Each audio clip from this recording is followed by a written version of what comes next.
उद्घाटन है भुवन बुद्धेश्वर महोत्सव। जिला संस्कृति परिषद आनुकूल्य ढेंकानाल जिला कामाख्यानगर उपखंडर शहीद बाजीराउत माटीर भुवन बुद्धेश्वर मंदिर प्रांगण में उद्घाटित हो जाइछि भुवन बुद्धेश्वर महोत्सव। उद्घाटनी उत्सव में नगरपाल शुभेन्दु साहू मुख्य अतिथि भाव में जोगदे कार्यक्रम शुभ उद्घाटन करते। यह परिप्रेक्षी में विशाल शोभायात्रा मशाल शोभायात्रा बाहरी कालीबजार स्थित बाजीराउत स्मृतिपीठ में माल्यार्पण कर सहर परिक्रमा कर शेष में बुद्धेश्वर मंदिर में पहुंची। भुवनर पारंपरिक नृत्य गीत लौड़ीबाड़ी घुमुरा नाच और विभिन्न देवादेवी वेश सुसज्जित होई सहर परिक्रमा करते। भुवन ब्लॉक 18 गोटी पंचायत और एनएसी समस्त जनसाधारण सहयोग 7 दिन व्यापी 23 तारिख ठारू 29 तारिख पर्यंत सहयोग करने सूचना देते।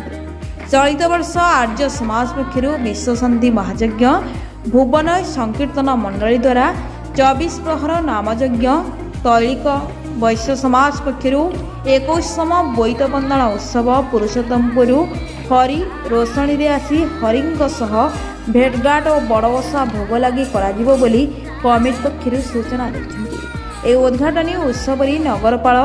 सह ब्लॉक अध्यक्षा सिप्रा बड़ार एनएसी पूर्वतन अध्यक्षा कविता बारिक मठ करगला समिति सभ्य संध्याराणी नायक जिला वरिष्ठ बीजेडी नेत्री सागरिका मिश्र तहसीलदार सीरियल शुभ्र पटेल निर्वाही अधिकारी अपूर्व रंजन आईच प्रमुखों सहित और मान्यगण्य व्यक्ति और विभिन्न अनुष्ठान कर्मकर्ता उपस्थित थे। यह महोत्सव 26 तारिख 29 तारिख पर्यंत ओडिशा चलचित्र और यात्रा जगतर अभिनेता और अभिनेत्री सहित जातीय कंठशिल्पी जोगदेवार कार्यक्रम होती। विभिन्न दोली और खाद्य स्टल सहित मीना बजार आज आरंभ हो। ढेंकानालू अभय कुमार रिपोर्ट ढेंकानाल न्यूज। यहाँ गोटे बड़ पुरातन परंपरा बहुत भल परंपरा आगुरी बालीजात्रा भाव में अनुष्ठित होता। एथर से गोटे बड़ कराई पल्लीश्री मेला कराई ओरमास आनुकूल्य सहित कल्चरल प्रोग्राम भी हम 26 रु 28 तारिख जाए आउ प्रशासन एथपाई भी संपूर्ण प्रस्तुत अच्छी और सहयोग कर जीवन काल भर अनेक महोत्सव देखिए भुवन महोत्सव पार्थक्य अच्छी किसी अलग किसी देखा लोक मानकर एठिकार आदिवासी मानकर बहुत माने कंट्रीब्यूशन अच्छी मु जहाँ देखी बहुत जगार प्रशासन सहित माने एठी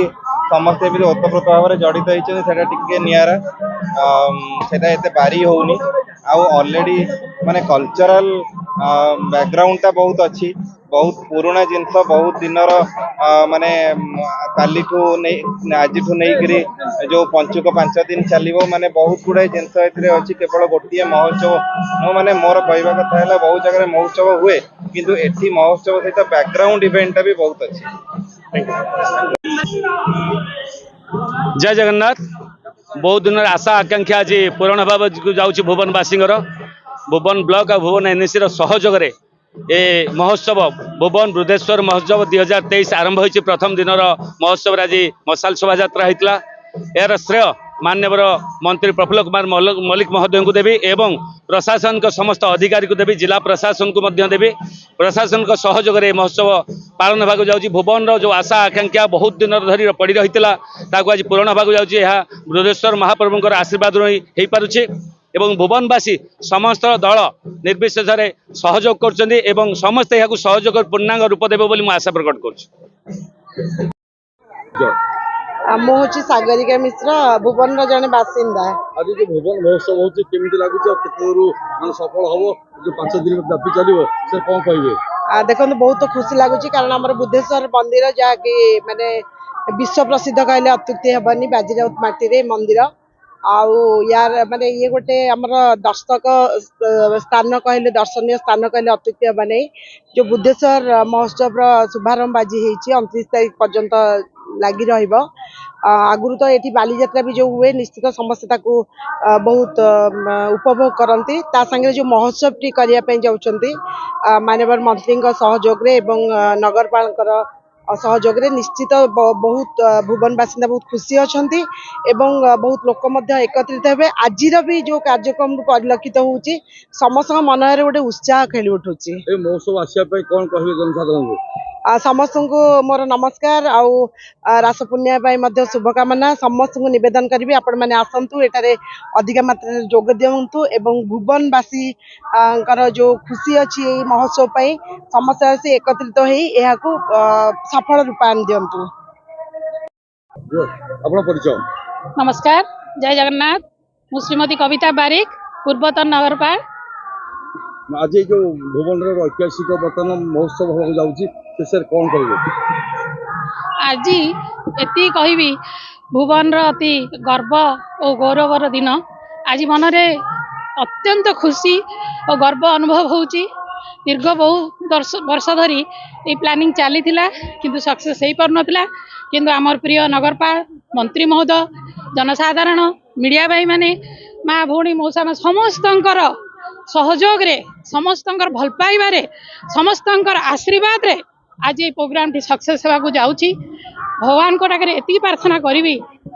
आगो को प्रति वर्ष यही भाव में 7-8 दिन धरी आमर नदी यात्रा हो यही कहबी समस्तंकर मंगल कामना करी आ कौन जनसाधारण ये कहबी श्रृंखला नियम भितर रे आसिक उपभोग करेंगे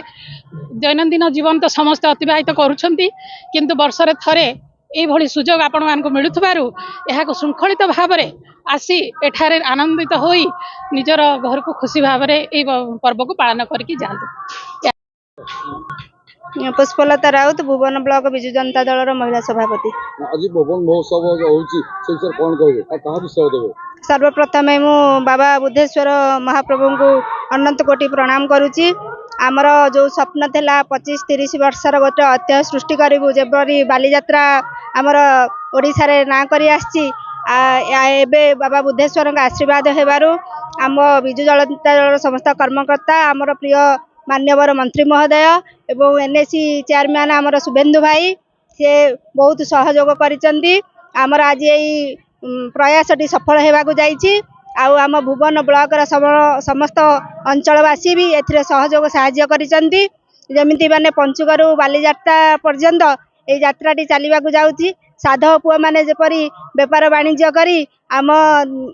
भारत को माने गौरवान्वित करथिले सेहीपरि ये बालीजात्राटी आम भुवन अंचलर समस्त व्यवसायी भाई भौणी मानकु तांको आर्थिक दिगरे सहायता करिवो एणु मु समस्त को निवेदन करुच्ची आपण मैंने आसतु ये यात्रा रे जोग दियंतु एवं ये यात्रा को सफल मंडन करंतु श्रृंखला सहित पालन करंतु एवं आमर ये जो बुद्धेश्वर महोत्सव टी को सारा भारत रे 1 नंबर करने को प्रयास करंतु। धन्यवाद।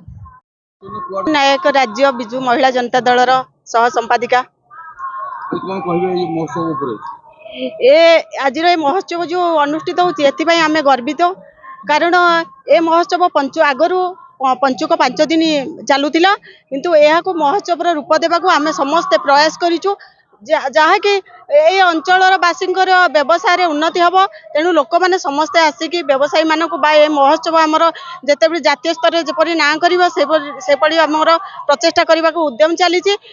आमर मान्यवर मंत्री आमर जो एनएसी चेयरमैन शुभेन्दु भाई ब्लॉक चेयरमैन समस्त अंचलवासी समस्त प्रचेषा आज बुद्धेश्वर महोत्सव रूप नहीं आम समस्ते सहयोग करी आज ये भुवन माटी जपरी वीर बाजीराउत परिचित जपरी भुवन गोटे गाँ भाव में विश्व परिचित से बालीजात्रा को आम कटक बालीजात्रा रूप में परिणत द्वितीय बालीजात्रा रूप में परिणत करने को समस्त को अनुरोध करुच्ची समस्ते आसिक यही महोत्सव को उपभोग करंतु आ सहयोग करंतु श्रृंखलित भाव में कार्यकारी करते।